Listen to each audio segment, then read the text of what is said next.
Hello and welcome back to A Better World. This is your host Mitchell J. Rabin, and I'm very glad you're joining us again today. Today we're going to have another very special show.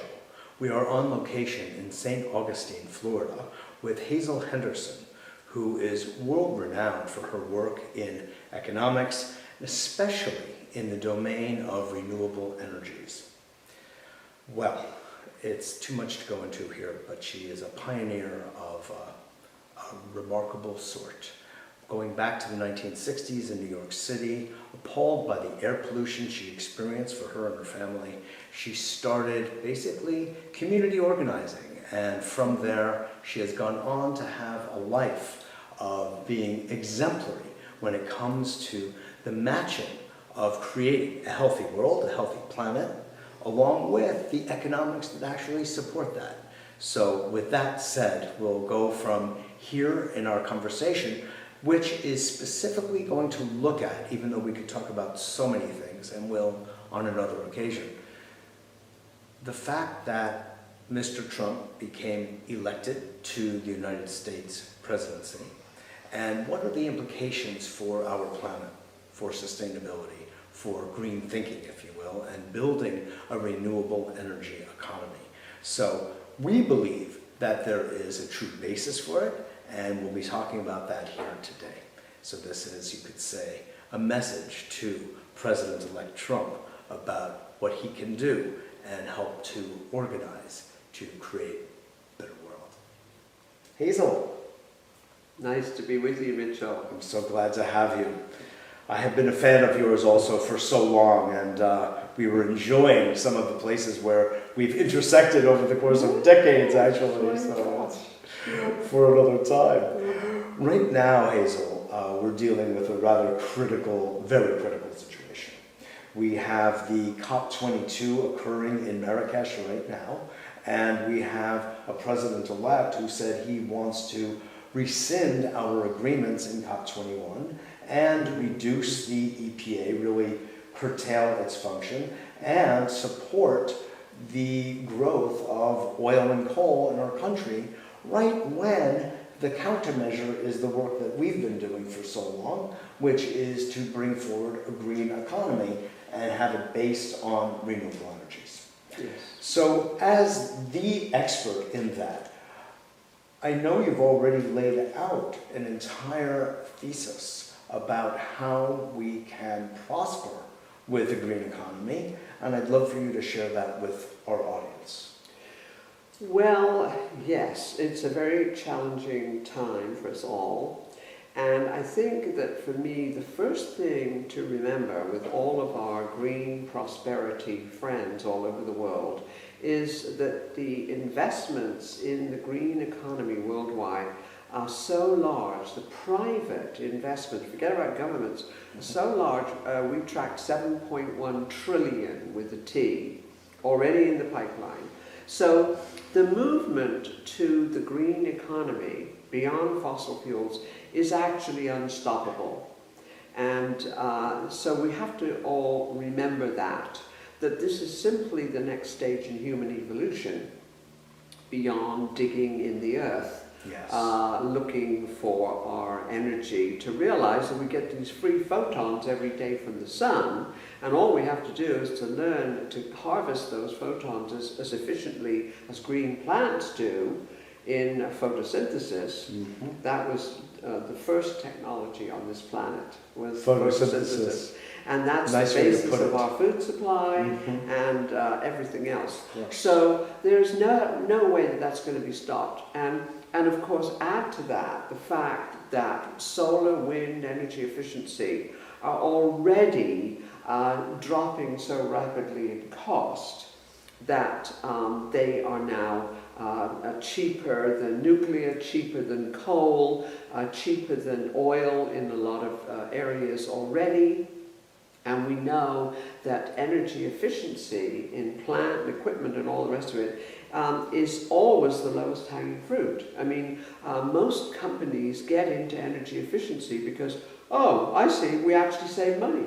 So that's a very easy sell. Yes. So that's the first thing we have to remember. The second thing we have to remember is it looks like Hillary Clinton actually got about 1.5 million more votes around the country in the popular vote than Mr. Trump. And so this has sparked a whole new movement now to finally get rid of the Electoral College, because that was what stole the presidency from Al Gore. And so, since I think it was the Supreme Court, but that's another story. Well, that was also, but the fact was that he did have he won the popular vote by some popular 500,000. And so I think the way our climate friends who are meeting at Marrakesh and all the rest of it are looking at this and saying, well, now that this country, the USA, which is always preaching democracy, what is this electoral college that somehow denies? And of course it goes back in a very interesting way to the issue of slavery at the very beginning of the writing of the Constitution, you know. And this was a way to keep the small states on board. Mm-hmm. And so one of our associates, Frank Dixon, right now is writing articles about this. And so there's a movement going on so that we won't have to deal the next time around. We won't have to be blindsided by this. I've been calling for this without knowing the slavery connection for decades. Unbelievable. Just from the point of view of democracy, it's just not democratic if you don't have a direct vote. And so this to me immediately says, okay, since this is actually the case, we really owe our support and allegiance to keep on pushing the green agenda all over the world. Yes. And so a lot of our activist friends who are in Marrakesh at this moment really have been horrified at this situation. And I think that there are many ways of turning Mr. Trump around, because it seems to me that his key interest is in winning and success and money. That basically is the driver, it seems, of his life and his motivation. Yes. And so, as a lot of people have already noticed, the Trump brand is getting very controversial. This group of residents of a high-rise residential building in the city of New York. On the Upper West Side have already... Yes, and we saw them taking down the gold Trump letters off that building. So a lot of young people who have been involved in the 350.org, you know, to keep fossil fuels in the ground, you know, and all of that, are basically saying, okay, to save the planet now, we have to not buy Trump brands wherever they are. And as you know, Mitchell, he doesn't own most of these hotels around the world. His company, the Trump Organization, is a branding company. Licensing company. And so if you get one or two hotels begin to follow the lead of that big building in New York and say, well, look, why are we paying all of this money to have this Trump brand, these gold letters on the front of our hotel, where now we have pickets outside saying, don't stay here, because he won't sign up to the climate agreement and to save the planet, you know. So I have a feeling that he's going to be quite pragmatic when push comes to shove. And even though he says he's separated himself from this company, and of course this fiction of a blind trust, which absolutely can't be, but I think what will happen as his children continue running this company, the moment they see the Trump brand getting endangered, they're going to call Daddy and say, look, whatever these people with this climate thing... Do it, you know, because, you know, this is the only way we're going to save our Well, the thing is, I agree with that logic completely, based on everything he said about climate change, which is it's a Chinese hoax. I mean, I don't even know what that means, but we won't even bother with that.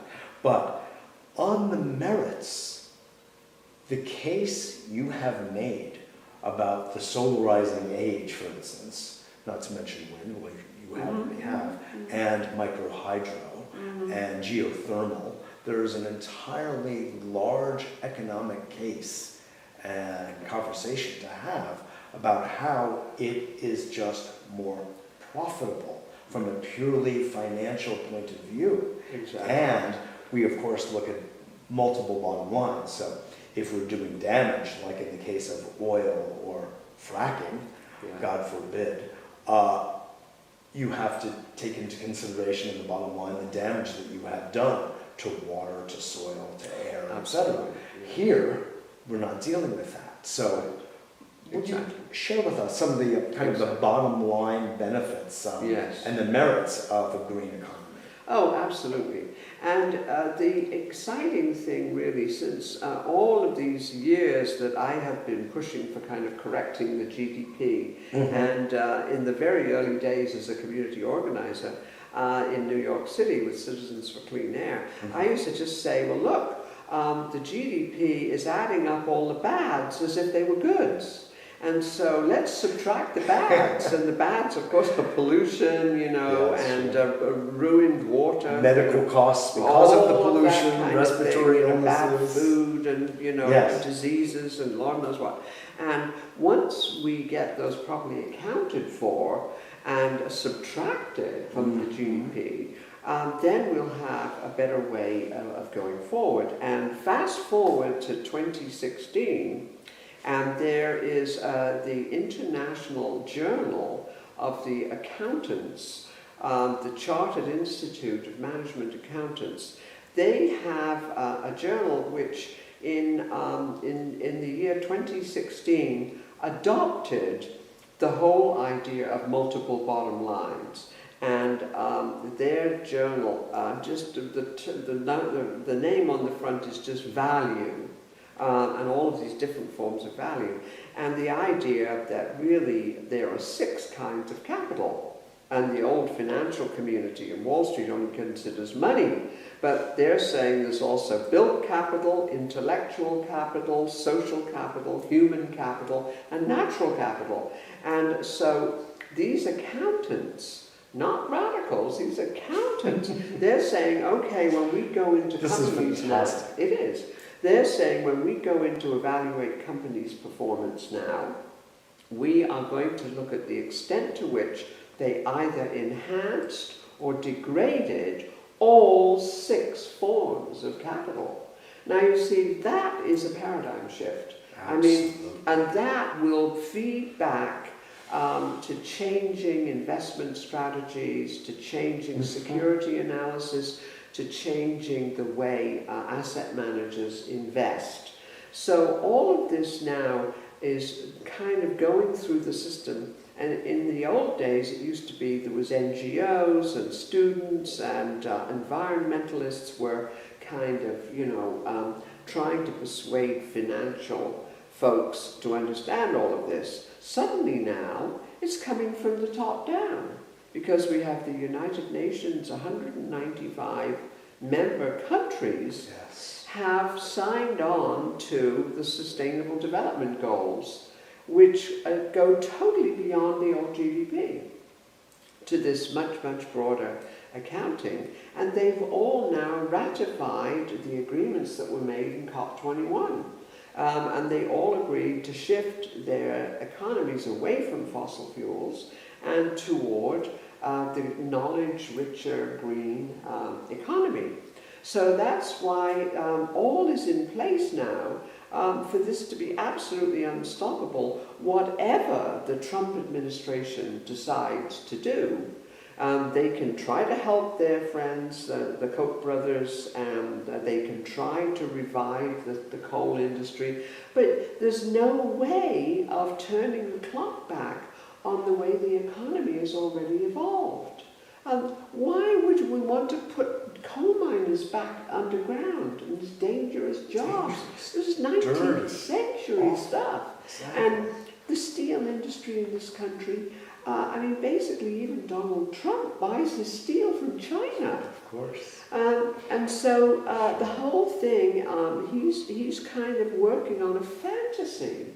So I think, and the interesting thing is, you know, I'm a limited partner in a financial company right now, private equity group, and we were having a conference yesterday, which is all investing in solar, wind, energy efficiency, and to our surprise, we were talking about all of this. How do we deal with a Trump administration? And our managing partner, amazingly enough, said, well, I've been invited next week to talk to the transition team about renewable energy. Really? So it seems that one of their ears is focusing on money. Unclogged. Yes, and is focusing. I mean, that's the way to get to these people. The only thing they believe in is money and profit. And so let's use that route. Absolutely. To get them to understand. That's why I wanted you to make the case for the dollars and cents, one of the 6 levels of capital, Yes. to get Mr. Trump's ear. However, Yes. one thing to his credit that he has said is that he wants to use the EPA for controlling air and water pollution. You know, that he's very moved by the issues around pollution. So he doesn't connect the dots to climate change and the relationship therein. And actually pollution as an issue has been scaled down, I think it's in its importance, inappropriately in light of the larger issues of the carbon footprint. You know? Yes. So I'm actually glad that he wants to put some more emphasis on that. I agree with you. I've written several papers over the years, you know, about this obsession with carbon. You understand that distinction? Yes. I mean, there's, and the actual obsession with carbon was really because of the economics profession, which wanted to trade it. And so they were very instrumental in the Kyoto Accords to focus on this one commodity that then they could have a trading desk. Yes. You know, and we saw how that failed. The cap and trade model really failed because it was so easy to game it. And in Europe, where they set up this emission trading system across the EU, what happened immediately was that the electric utilities gamed the whole thing, got so many free allowances. Guess what? They crashed the market. And so basically, it's far better. And the amount of pollution continued. They didn't take one molecule of CO2 out of the air. It's just a paper game. Oh, it was nothing more than a sop to traders. You know, and meanwhile, you're absolutely right that all of the other forms of pollution, you know, carbon and mercury and all of the other stuff, and the waste of water, which comes from fossil fuel electricity generation and nuclear generation, have been kind of ignored. And that's why really the whole scam in the economic textbooks about this idea of, quote, externalities, in other words, it's like a Freudian slip. Anything that we don't want to pay attention to on our balance sheet, like we're going to pass this cost off to taxpayers, and it's going to be in children's lungs, but we won't know about that, you know, is okay. It's too abstract. It's okay because that's an externality, and the textbooks say that's okay. Well, that game is up. The externalities game. Well, it's the same idea, Hazel, as the notion of collateral damage in a war. I mean, it's just those people that are just dying. Horrible language errors. Exactly. And so or side effects of drugs. You know, it's a similar kind of mindset that generates that kind of separation. I think now everybody's on to realizing that it's much better to tax pollution, not just carbon taxes. And my late partner, Alan Kay, and I did a survey on the US budget and what people in the electorate thought about budget priorities. And we put in an item in their menu of you know, what they could look at for taxation. We put in taxing pollution. And we found that about 80% of the American people said, yeah, let's tax pollution. That's the best way to make up the budget deficit and all the rest of it. Yes. And then there's now the American Sustainable Business Council, that represents, we were just several talking about. thousand businesses in the US. That they are all supporting now simply taxing pollution, not just carbon, but taxing all forms of Simple. Exactly. Well, then, of course, what goes on is the definition of pollution.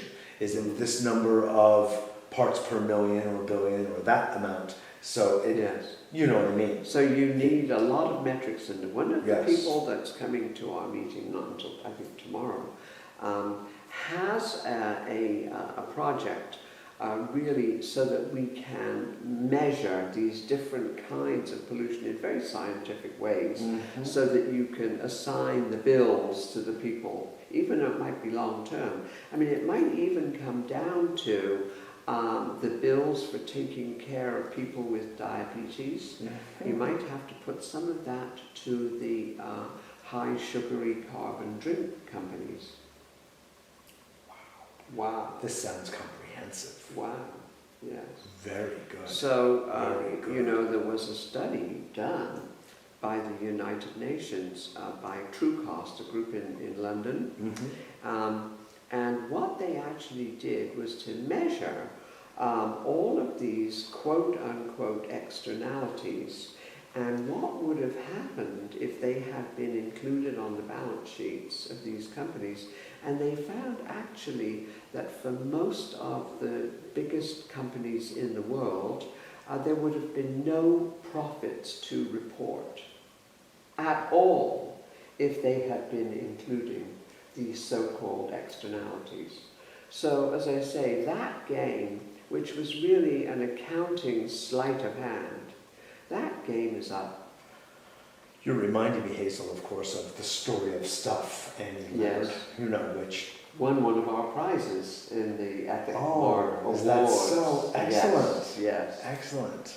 Well, of course, in a 5-minute animation, she tells the story of how we externalize.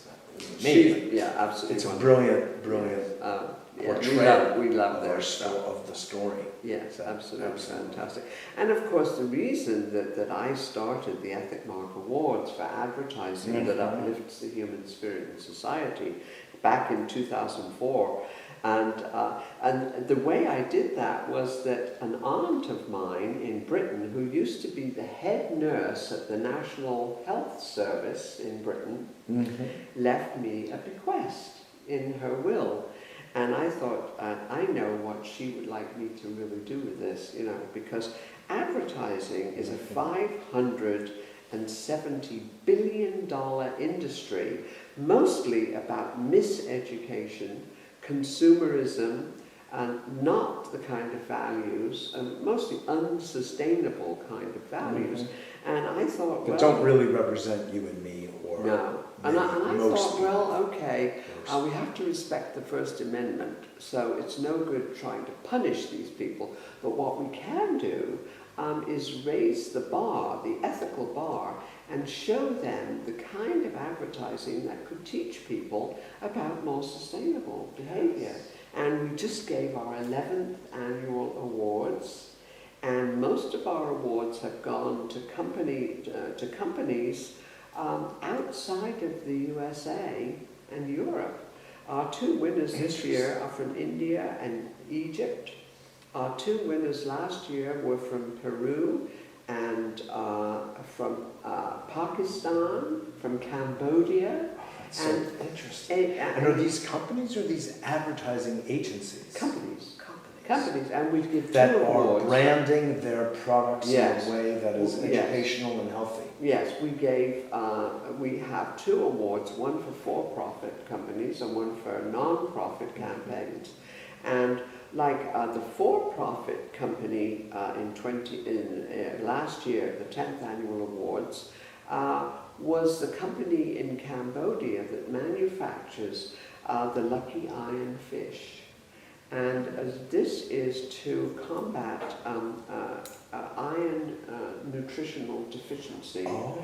And they take old recycled iron and turn it into these little things that look like fish, which is part of the culture of Asia. You know, that the fish is lucky. And you put them in the bottom of your cooking pot. Can you believe it? Something so simple. Right. And so they And you're sell, saying, they so sell they're these little, I'll show you one.